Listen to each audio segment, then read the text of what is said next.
Good morning. This is meteorologist Steve Krasnowski with your weather briefing Storm Scoop Extended Outlook. We'll take a look at the weather for the next about week or maybe two. We'll look at some models. We'll look at some other data, some other charts, and we'll look at sort of the weather for the next couple days into the future, and also maybe take a look at some of the winter weather that might be coming our way. I'm just going to leave that at that. So let's jump in. So this is the current radar, satellite radar for the United States. Here is Michael. We talked about Michael extensively over the last few days. I'm not going to really talk too much about Michael, and we tried to also steer clear of talking about the impacts and showing pictures. I think you're going to find all that in your normal media outlets. We're going to focus on the weather, the hows and the whys, and the predictions more than just so much the aftermath. But if you are signed up as one of our premium members, you can get access to our videos where we discuss weather events, and we will have a summary of Hurricane Michael once Michael finally vacates the premises, as we will say. We'll do a complete analysis. Obviously, this was a very interesting storm that got super powerful very quickly. I'm not someone that will be dishonest. I did not catch the rapid intensification, and 99% of meteorologists out there did not catch this rapid intensification. So from that, we need to learn. But anyway, here is the current radar. This is a cold front. So there's actually two pieces. This is Michael. This is the cold front. This is the moisture associated with the cold front. This cold front alone, is going to bring, an inch of rain to the northeast. Maybe an inch and a half. We'll put the radar into motion, slow mover, and it should fill up later in the day. Some of this should come down locally heavy. There are some local flood watches and whatnot. I'm going to look at the dew points. This will change tomorrow. You can see this flow will push through as this cold front pushes through. You can see pretty much where that's lined up, but I'll move us into the future. Tomorrow at the same time, around 10 a.m., you can see Michael is now off the coast, and the cold front is pushed through, bringing in some more very fall-like temperatures. Fall's here. We keep talking about bumps, for individual days. Fall's here.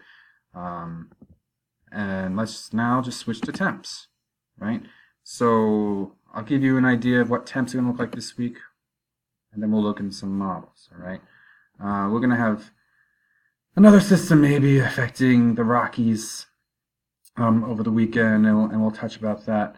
But again, you can see most of the country is definitely into fall. See, nice dip, and fall entrenches itself. See a little bit of a warm-up Wednesday, but here's Thursday. Okay, again, these are temps. These aren't dew points anymore. We'll go into next Saturday. So we're looking at temps in the 50s and 60s for, the Northeast. The Rockies are going to get cold, especially the mountains in Colorado. Eagle, Vail, Aspen, those typical areas are going to start getting cold. So let's jump into some models, right? We're going to talk about our discussions here, and I did talk about the S word at one point. I quickly dropped down the winter word and the S word, and there's a day on my calendar, October 22nd, where snow is starting to pop its head on the models. And again, this models their guidance, right? And something 11 days out, not something we want to put a lot of stock into. However, when you start seeing them show up, we're going to start looking for trends. And the trend is your friend. So let's jump over to some of the models. We'll start with the GFS. So we'll start with the GFS is the 6Z. Again, we don't love running off of the 6 and 18Z models because it's just reinterpreting with very little new data. So it'll take some of the current conditions and observations, but it won't have those radio zones from the balloons. So, but we'll roll with it. So here's Michael. Michael's exit is pretty quick. It should track over the Carolinas through. It'll bring some rain into the tri-state area up here in the Northeast. Jersey might be in for that line, that battleground.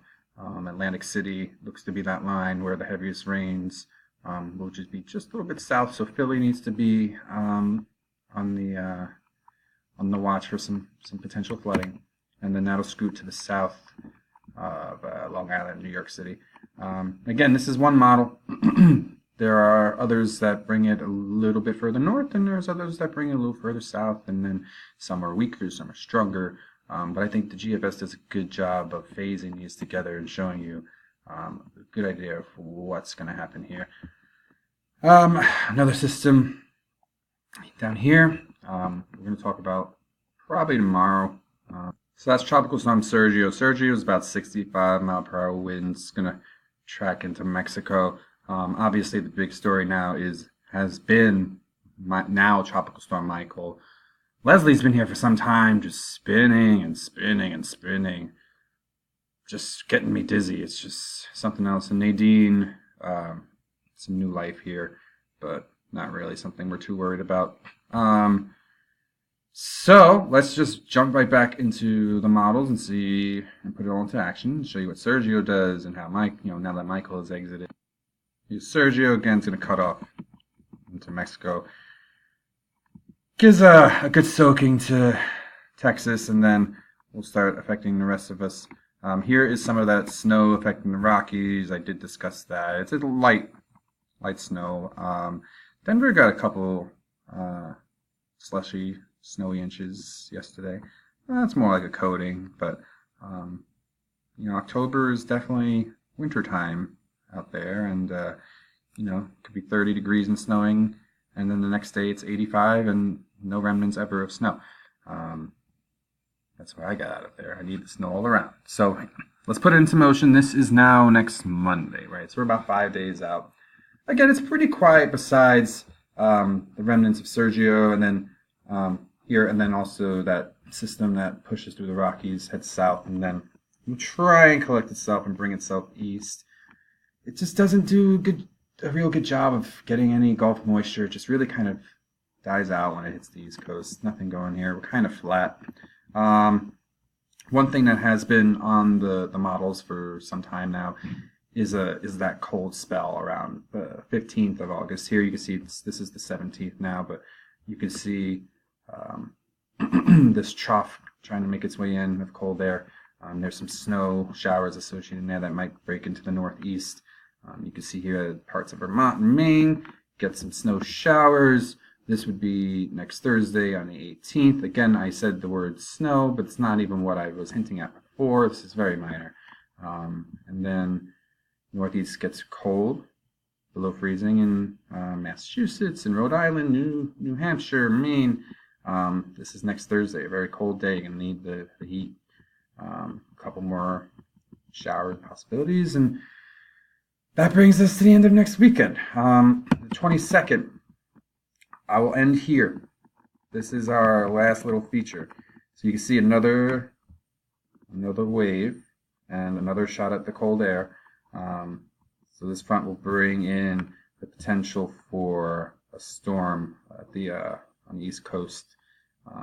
There's a lot that's going to go into this right now. I haven't even looked at the upper dynamics. We're just looking at QPF and surface charts right now when we're going this far out. Especially when it's 11 days, it's just for giggles. It's very, very unlikely that this would verify, but looks like the coast would start off with some rain, inland would be some snow, and then storm actually gets kind of wrapped up in itself, as you see. So the low is going to form, I apologize, and then 999 form. I mean, that's a pretty decent low pressure system, and then it kind of goes to bomb itself off of the New Hampshire coast there. So it's going to wind itself up and then bring some heavier snows into Vermont and western New York State.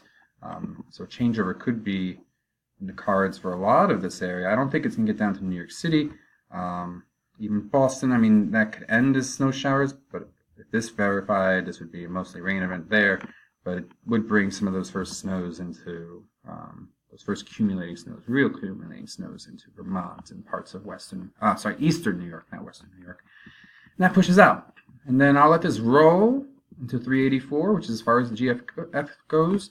Here's another system for the Rockies. I'm really interested in seeing if the Rockies can rebound this year. Not the baseball team, they did pretty well, but I just mean the mountains. Last year they really struggled with the snow, and it really affected a lot of that economy and a lot of what people do there. So anyway, if I go to our last slide, there's not really much to talk about for winter yet. I kind of already touched on it. But we're getting to the beginnings. We're starting to see those seedlings. And I think there's going to be a lot of areas that have a very interesting winter. So, that being said, I think next week, well, not next week, probably the week after, we're really going to start breaking out this piece of our weekly videos is the winter outlook. And we'll start going from there. But this should keep us covered for the next 4 or 5 days. I think otherwise, making these videos with models every day is it's kind of just model hugging, and I think it's important to watch the models, find the trends, see what might be happening, see what might be going on in the atmosphere, and then throwing it out for you guys to consume and digest and throw back at me and regurgitate. But throwing them out every day doesn't make a lot of sense. But if the need arises, we'll do them. But that's why we're trying to get so in depth in our discussions. All right. We're hitting 12 minutes. I'm done. Meteorologist Steve Krasnowski, Weather Briefing, Storm Scoop. Have a great day.